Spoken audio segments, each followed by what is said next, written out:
প্রিয় শিক্ষার্থী আসসালামু আলাইকুম। সাধারণ জ্ঞান ক্লাস আপনাদেরকে স্বাগতম। আজকে যে টপিকটা পড়াবো বাজেট। আপনার এডমিশনে প্রত্যেক বিশ্ববিদ্যালয়ের সাধারণ জ্ঞান যেখানে আছে প্রত্যেকটা ইউনিটে মাস্ট আসবে। বিশেষ করে বিউপিতে কমার্সের যে সাধারণ জ্ঞান পার্ট আছে ওখানে তো মাস্ট বাজেট থেকে একটা প্রশ্ন আসবে। ডাবি, চবি, রাবি, জাবি, জবি, যতগুলো বিশ্ববিদ্যালয়ে সাধারণ জ্ঞান আছে প্রত্যেকটা বিশ্ববিদ্যালয়ে বাজেট নিয়ে প্রশ্ন আসবে। 26 ব্যাচ সেকেন্ড টাইমার যারা আছেন আপনাদের ভর্তি পরীক্ষা হওয়া পর্যন্ত আর কোনো বাজেট আসবে না, কারণ আমরা জানি, আমরা বিশ্বাস করি আমাদের বর্তমান সরকার তারেক রহমানের বিএনপির সরকার আগামী 5 বছর ক্ষমতায় থাকবে। আপাতত সরকার পরিবর্তনের কোনো সুযোগ নেই, ওই জন্য বাজেটটা আপনাদের এডমিশন টেস্ট চলা পর্যন্ত চলমান থাকবে। ওই জন্য আজকের বাজেট ক্লাসটা আপনারা দরকার করলে সেভ করে রাখেন, শেয়ার করে রাখেন, যা ইচ্ছা তা করে রাখেন, তবে এই বাজেটটার স্ক্রিনশট মাস্ট নিয়ে রাখেন। এই ক্লাসটা থেকে অবশ্যই আপনার একটা কমন আসবে, কারণ বাজেটটা অপরিবর্তন, অর্থাৎ আমরা সাধারণ জ্ঞানের পূর্ণাঙ্গ একটা টপিক আজকে আলোচনা করব। সময় বেশি লাগবে, মনোযোগ দিয়ে ধৈর্য নিয়ে দেখবেন। তাহলে জাতীয় বাজেট 2026-27 এর আগে যে বাজেটটা ছিল ওই বাজেটটা অন্তর্বর্তীকালীন সরকারের বাজেট ছিল, কোনো নির্বাচিত সরকারের বাজেট ছিল না। আমরা অনেক দিন পর নির্বাচিত সরকারের একটা বাজেট পেয়েছি, যেই বাজেটটা 26-27 বাজেট। আর সব প্রত্যেকবারের মতো এবারেরও বাজেট কি ঘাটতি বাজেট। বাংলাদেশ গরিব, বাংলাদেশের বাজেট সবসময় কি দিতে হবে, ঘাটতি দিতে হবে। এই এমসিকিউটা গত বছর সিইউতে আসছিল, অর্থনীতির যেখানে আসে ওইখানের মধ্যে বাংলাদেশের বর্তমান বাজেটটা কোন ধরনের বাজেট, ঘাটতি বাজেট। আসলে বাজেট মানে কি? বাজেট একটা ইংরেজি শব্দ।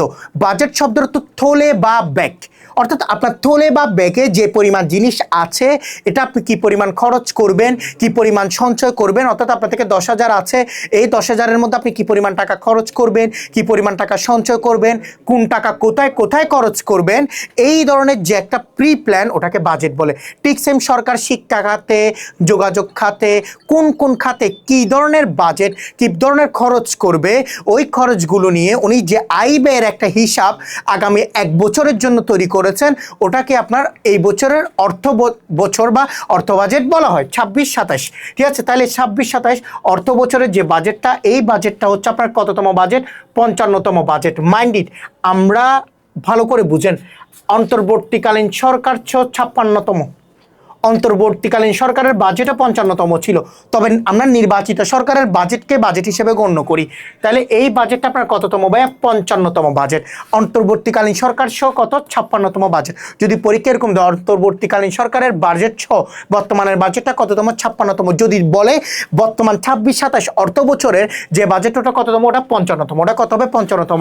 আর এই বাজেটটা দিয়েছেন অর্থমন্ত্রী আমির খসরু মাহমুদ চৌধুরী, আমাদের চট্টগ্রামের গর্ব, আমাদের চট্টগ্রামের ইতিহাস, আমাদের চট্টগ্রামেরই একজন লোক। এটা আমাদের জন্য আসলে প্রাউডের একটা মোমেন্ট।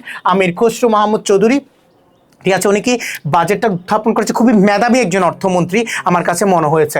এরপর দেখেন এই বাজেট অধিবেশনে সভাপতিত্ব করেন আপনার স্পিকার হাফিজউদ্দিন আহমদ, বর্তমানে যিনি বাংলাদেশের মেইন স্পিকার। তাহলে বাংলাদেশের স্পিকারের নামকে আমরা শিখে ফেলি, স্পিকার হাফিজউদ্দিন আহমেদ। যে কোনো জব, যে কোনো আপনার ভর্তি পরীক্ষা সব জায়গায় এটা থেকে মাস্ট কমন আসবে। আবার বাজেট ঘোষণা করা কখন ভাই? 11ই জুন। কত জুন ভাইয়া? 11ই জুন। ঠিক আছে, আর এই বাজেট কার্যকর হবে আপনার এখানে 1 জুলাই দিছে, এটা ভাইয়া 9 জুলাইও হতে পারে। এটা নিয়ে আপনার একটা দোয়াশ আছে, এখন এটা ক্লিয়ার করেনি বাজেট কার্যকর আসলে 1 জুলাই হবে নাকি 9 জুলাই থেকে হবে। উনি এটা নিয়ে আরেকটা অধিবেশন দিবে বলে এরকম জানানো হয়েছে। এরপরে বাজেটের আকার কি? কত? 9,38,000 কোটি টাকা। 9,38,000 কোটি টাকা বর্তমানের বাজেট। ঠিক আছে, তাহলে এটা কিন্তু ঘাটতি বাজেট। আপনার থেকে এতগুলো টাকা কোথায় নেই, আপনার রিজার্ভের মধ্যে নেই। তাহলে আপনার 9,38,000 কোটি টাকা হচ্ছে আপনার কি মোট বাজেটের আকার। এরপরে পরিচালনা ব্যয় কত? 5,51,087 কোটি টাকা। ঠিক আছে, আপনার পরিচালনা ব্যয়। এরপরে হচ্ছে আপনার উন্নয়ন ব্যয় হচ্ছে 3,16,075 কোটি টাকা। এগুলো আপনি পড়বেন, তবে আপনার যেই জিনিসটা মাথায় রাখতে হবে, যেটা ইম্পর্টেন্ট, আমি ইম্পর্টেন্টগুলো আপনাকে মার্ক করে দিই। ঘাটতি বাজেট কতটুকু ছিল? ঘাটতি বাজেট হচ্ছে 2,43,000 কোটি টাকা। এটা হচ্ছে আপনার ঘাটতি বাজেট। আর আপনার আরেকটা জিনিস যেটা পরীক্ষা ইম্পর্টেন্ট, বার্ষিক উন্নয়ন কর্মসূচি এডিবি হচ্ছে আপনার কত? 3 লাখ কোটি টাকা।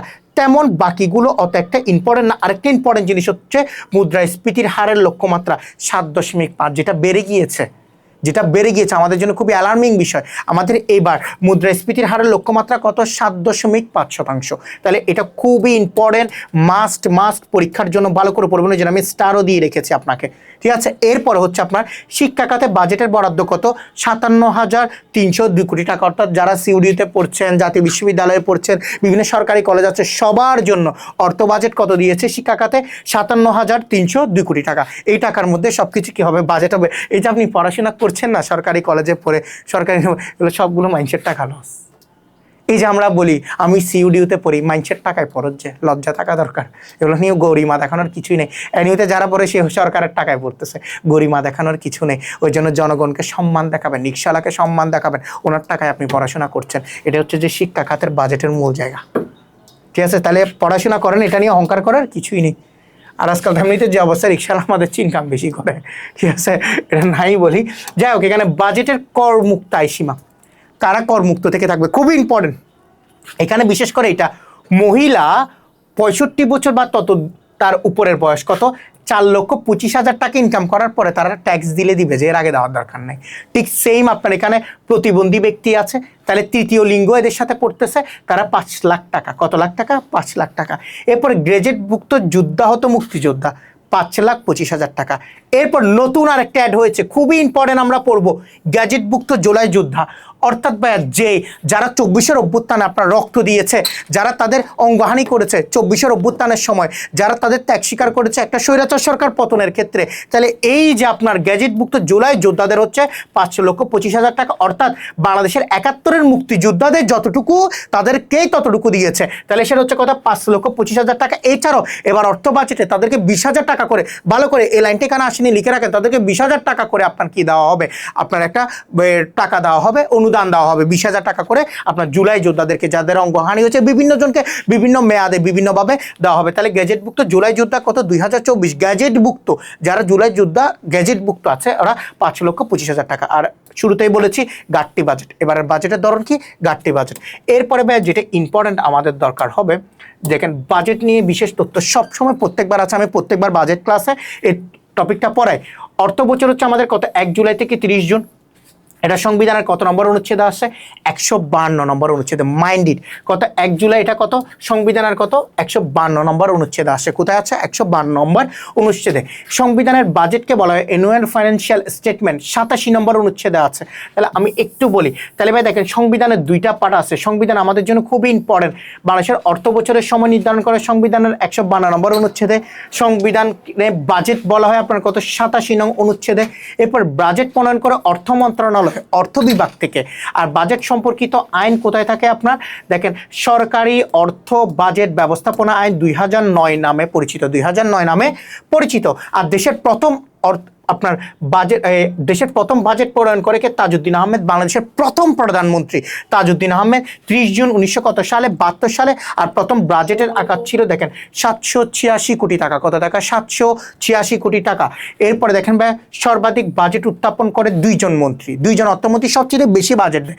একটা হচ্ছে সাইফুর রহমান, আর একটা হচ্ছে আব্দুল মাল আব্দুল মুহিত, এ ধরনের কিছু হবে। তারা 12 বার করে আপনার বাজেট দেয়, মানে আপনি বুঝতেছেন, 2জন মানে 12 বছর তারা আপনার অর্থ বছর প্রদান করে। কি পরিমাণ ওরা সুপ্রিমিটি ছিল।